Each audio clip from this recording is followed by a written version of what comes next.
Hello दोस्तों, आपका स्वागत है हमारे चैनल क्रैकिंग एग्जाम में। आज हमारे पास एक नया टॉपिक है अजंता की गुफा। अजंता की गुफा के बारे में पढ़ने के लिए बहुत कुछ है और बहुत ज़्यादा डिस्क्रिप्टिव है। इसीलिए हम इसको कोशिश करेंगे कि इसके हम 2-3 पार्ट्स में इसको कवर कर पाएँ कि आपके लिए भी ये बोरिंग ना हो। तो अजंता की गुफा के बारे में हम यही कहेंगे कि अजंता की कला एशिया और एशिया की कला के इतिहास में उतनी ही महत्वपूर्ण है जितना यूरोप और यूरोप की कला का इतिहास है। अजंता की गुफाओं में वास्तुकला, मूर्तिकला और चित्रकला का एक उत्तम संगम है। मतलब आप जब जाएंगे वहां तो खुद देखेंगे कि किस तरीके से, कितनी सुंदरता से वहां पे चित्रों का वर्णन किया गया है। अजंता की गुफाएं महाराष्ट्र के औरंगाबाद शहर में स्थित हैं और जो वहां से दूरी है अजिष्ठा से, उसकी दूरी करीब 7.25 किलोमीटर दूर है वहां से, इसीलिए उसको अजंता नाम दिया गया है। यह गुफाएं विंध्य, सह्याद्री की सतपुड़ा पर्वतमाला में बाघोरा नदी के किनारे स्थित हैं और इनका आकार कैसा है? अर्धचंद्राकार। जब इसको आप देखेंगे, फोटोज में देखेंगे, कहीं देखेंगे तो आप इसको आधे चांद की तरह बना पाएंगे। इस तरीके से ये तैयार की गई है और 75 मीटर 250 फीट ऊंचे स्थान पर स्थित है। इन सारी गुफाओं का मतलब, जो अजंता में बहुत सारी गुफाएं हैं, 30 गुफाएं हैं, सभी को पता है। तो जो 30 गुफाएं बनी हुई हैं वो उनका फैलाव 600 गज में है। अजंता की ये गुफाएं पूर्व से पश्चिम की ओर क्रमशः 1 से लेके 29 तक कुल 30 गुफाएं घोड़े की नाल के आकार की हैं। जो गुफाएं हैं पूर्व से लेके पश्चिम की दिशा की तरफ बनी हुई हैं और टोटल गुफाएं 30 हैं, सभी को पता है। 1 से लेके 29 तक क्रमशः, जो पूर्व से पश्चिम की जो बनी हुई हैं गुफाएं, वो 1 से लेके 29 तक हैं और कुल 30 गुफाएं हैं जो घोड़े की नाल के आकार की है। ठीक है। गुफा संख्या 14 व 15 के बीच में एक गुफा 15 अ के नाम से भी है। मतलब जैसे कोई चीज बनी है 1 2 3 4, ऐसे जो 15 नंबर की, जो 15 नंबर की जो गुफा है उसके दो पार्ट्स हैं। एक जो 15 नंबर की गुफा है उसको अ 15 अ के नाम से भी जानते हैं। हीनयान की जो गुफाएं हैं उनकी कितनी संख्या है? 6 संख्या है। जो उन्होंने ऐसे डिवाइड करी हुई हैं कि 6 इतनी ये वाली गुफाएं हैं, 5 ये हैं, तो उसमें से एक है हीनयान। हीनयान की जो गुफाएं हैं उनकी संख्या 6 है। 6 गुफाएं हीनयान की हैं। गुफा नंबर 8, गुफा नंबर 9, गुफा नंबर 10, गुफा नंबर 11, 12 और 13। और बाकी की अन्य गुफाएं महायान से हैं। चैत्य, चैत्य मतलब पूजा ग्रहों को कहा जाता था। उनकी संख्या कितनी है? 5। भाई टोटल पूरी गुफाएं हैं ना, जिसमें से 6 ये हैं और 5 कितनी है? चैत्य हैं। चैत्य में कौन सा है? गुफा नंबर 9, 10, 19, 26 और 29। अब आप कहेंगे कि हीनयान की भी गुफा में 9 आया और इसमें चैत्य में भी मतलब गुफा नंबर 9 है। तो हाँ, कोई ऐसा थोड़ी है कि एक गुफा में एक ही चित्र का वर्णन है। जो चैत्य, जिसको मैंने बताया अभी कि पूजा ग्रह भी कहते हैं, उसमें पूजा ग्रह का वर्णन किया हुआ है, तो वो गुफा नंबर 9 में भी है, गुफा नंबर में वो भी है और हीनयान की भी गुफा उसको कहा जाता है। बाकी की अन्य गुफाएं बिहार, संघाराम है। चैत्य मतलब पूजा ग्रह होता है, आप सभी को मैंने अभी बताया, जिसमें एक स्तूप बना होता है। ठीक है। बिहार को संघाराम भी कहते हैं। बिहार जो है, जो बिहार की गुफाएं हैं, उसको संघाराम भी कहा गया है। यह क्या होता था? यहाँ पे निवास होता था। अच्छा, स्तूप जो होते हैं वो कितने प्रकार के हैं? स्तूप बने हुए हैं वहाँ पे जिसमें जो चैत्य है, जो गुफा है, पूजा गृह है, उसमें स्तूप भी बने हुए हैं। वो कितने प्रकार के हैं? वो होते हैं 4 प्रकार के। शारीरिक, उद्देशिका, संकल्पित और पारिभौगिक। कितने हैं? 4।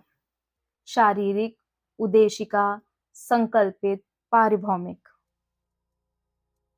अजंता में 9, 10, 16, 17, 1 व 2 गुफाओं में वर्तमान के भी चित्र मिलते हैं।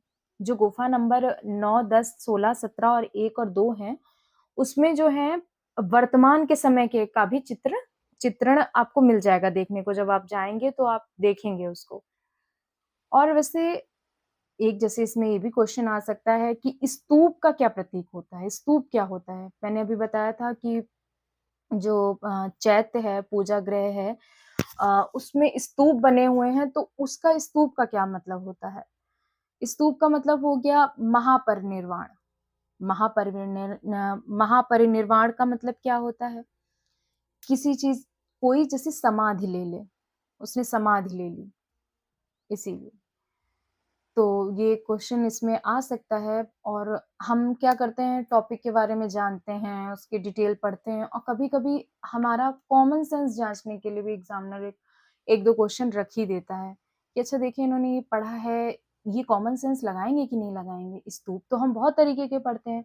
अशोक के स्तूप हम पढ़ेंगे, मतलब हम इतने लोगों के पढ़ेंगे कि ये स्तूप यहाँ है, वहाँ है। तो स्तूप का मतलब क्या है? ये भी तो पता होना चाहिए कि आप स्तूप पढ़ेंगे तो उसका मतलब क्या है? तो स्तूप का मतलब होता है प्रतीक क्या होता है? समाधि। अच्छा, फिर दूसरा आया नंबर कि गुफाओं का समय काल जो था, उसमें 5 राजवंशों के बीच से होके बनी है, मतलब इतने लंबे समय तक बनी थी, तो शासक आते रहे, बदलते रहे, तो 5 वंश बीच में पड़े इसके। तो पहला वंश था, शुरुआत शंगु वंश से हुई थी। दूसरा सातवाहन, तीसरा वाकटक, चौथा गुप्त वंश और पांचवा चालुक्य वंश। यह गुफाएं जो हैं 5 राजवंशों ने निर्मित करवाई थी। एक राजवंश जैसे बनाता गया, उनका खत्म होता गया, फिर दूसरा वंश आया, उसने उसको पूरा किया, फिर तीसरा वंश आया, उसने उसको पूरा किया। ऐसे कर करके जो 5 वंश आए, तब ये जो है 30 गुफाएं पूरी हुई। पहले कोई ऐसी सुविधा तो होती नहीं थी कि गए यहाँ से सामान लोड हो गया, ऐसे मिस्त्री मिल गए, आज ये हथियार हैं, उनके पास वो हथियार हैं, ये कलर हैं, वो कलर हैं, जाके बना दिया, बढ़िया सा पेंटिंग कर दिया, ऐसा तो नहीं है। तो किसी चीज को बनाने में बड़ी मेहनत लगती थी तब के समय में। हर गुफा का इसीलिए समय काल अलग अलग है।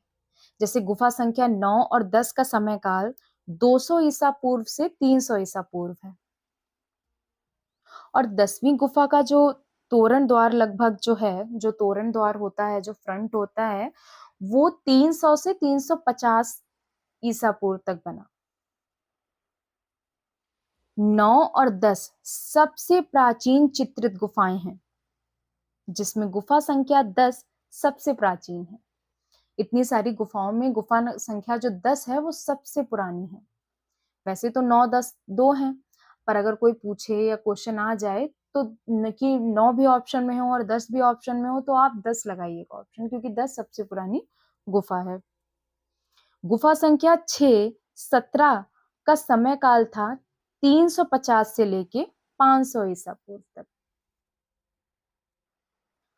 और गुफा संख्या 1, 2 का समय काल था 500 से 628 और 626 से लेके 628 मतलब 7वीं शताब्दी तक बनती रही। ईसा पूर्व से शुरू हुई और शताब्दी पर जाके खत्म हुई। जेम्स फर्ग्यूसन, आपने नाम सुना होगा, ने अजंता की गुफा संख्या 1 को सबसे नवीनतम माना है। पुस्तक भारतीय स्थापत्य के नगीने जेम्स फर्ग्यूसन ने ही लिखी है। जेम्स फर्ग्यूसन की जो पुस्तक है, उसका नाम है भारतीय स्थापत्य के नगीने। उसमें उन्होंने अजंता एलोरा का भी वर्णन किया हुआ है अपनी पुस्तक में। कभी-कभी राइटर्स कभी-कभी क्या आ ही जाते हैं, राइटर्स आते हैं, उनकी बुक्स आती हैं, तो वो तो आपको अलग से तैयार करना ही पड़ेगा। उसके बारे में भी मैं बताऊँगी, उसके लिए भी मैं वीडियो बना दूँगी और धीरे-धीरे करके ही तैयारी शुरू करेंगे पूरी अपनी। तो सबसे मेन चीज़ें आपने जान ली हैं, बहुत डिस्क्रिप्टिव है अजंता की, तो इसको हम 1-2 भागों में कंप्लीट करेंगे। आज मैंने भाग नंबर 1 पढ़ाया है आपको और ऐसे ही जुड़े रहिए साथ में। कल मैं भाग नंबर 2 भी लेके आऊँगी और उम्मीद करती हूँ आपको हमारे वीडियोज़ अच्छे लग रहे होंगे। वीडियोज़ अच्छे लग रहे हों तो प्लीज़ हमारे चैनल को सब्सक्राइब कीजिए और बेल आइकन भी प्रेस कीजिएगा, जिससे हमारे कोई न्यू वीडियोज़ अगर आते हैं तो वो आपको उसका नोटिफ़िकेशन मिल जाए। धन्यवाद।